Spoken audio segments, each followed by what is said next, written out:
You know, it's funny.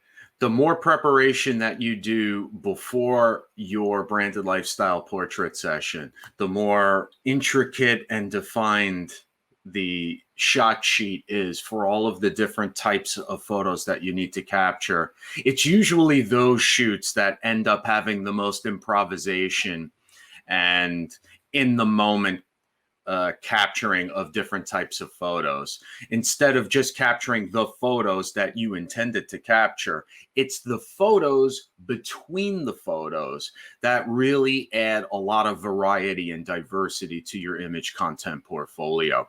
And that happens pretty much every single shoot that I do, because there is extensive strategy involved in every session.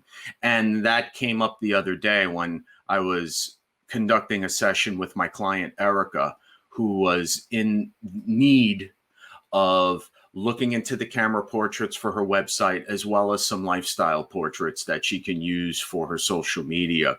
Now, there was one particular shot towards the end of the session that she really wanted. We were working in this co-working space that had a little library area with a seating around the bookshelf. And she just wanted to make sure that we captured something over there with the books. So let me show you what the intended shot was, the one that we set out to capture here. Yeah.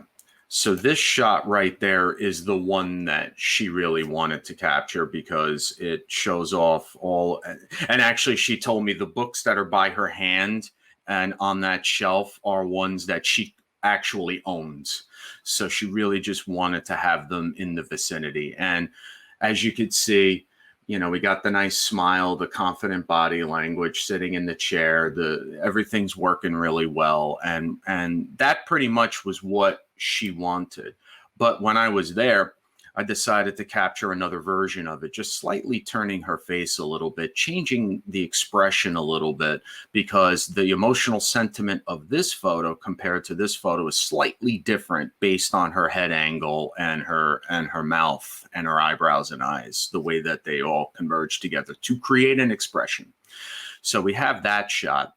And then I noticed that it might be cool to actually change the angle of where I was positioning myself. I was crouched down, shooting. I was in a catcher's position, shooting towards her in this shot and this shot. But for this one, I decided to stand up and stand about 3-4 feet away from her and have her look up so that we can get a better reflection on the books. Now, I also have this photo in color, but she really likes black and white, so I wanted to give her a black and white version as well.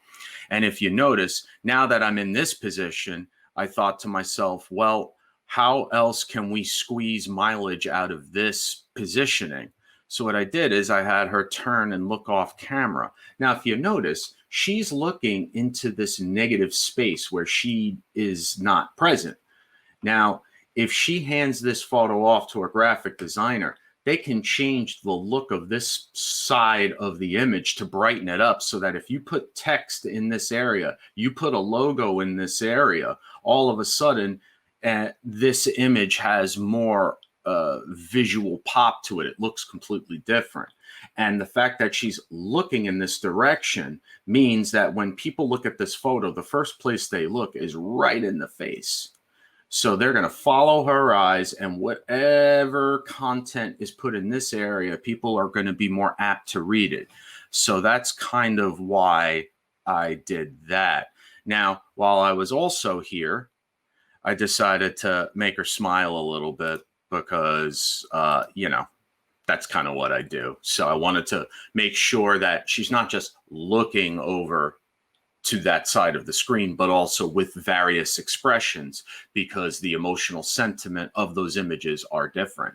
So it gives her the more variety that she wants and that she can use to her advantage. So when we go back here, after that shot, then I decided to do some more shots that were not on the schedule. I just happened to notice when she was looking down at her shoe really quick that it looked really interesting and that it set up a completely different dynamic of emotion by looking down.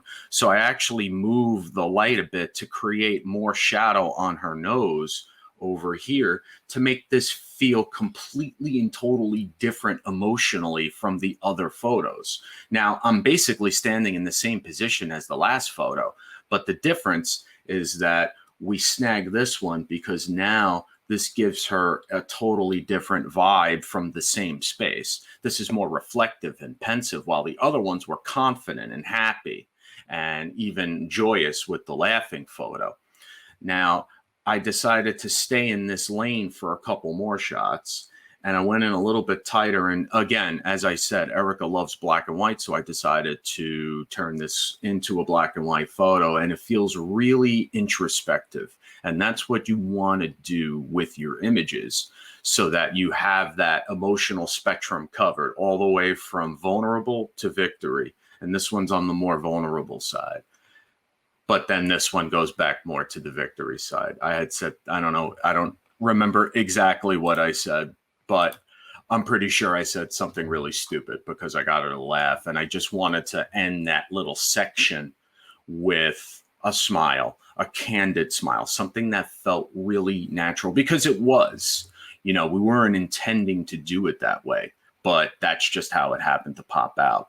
So the whole point is that it's important to prepare for your session. Absolutely. It's important to have a very, very specific schedule of shots that you need.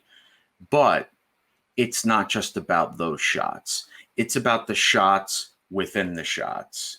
And it's the shots in between the shots that you capture that really add a lot of variety to your image content portfolio.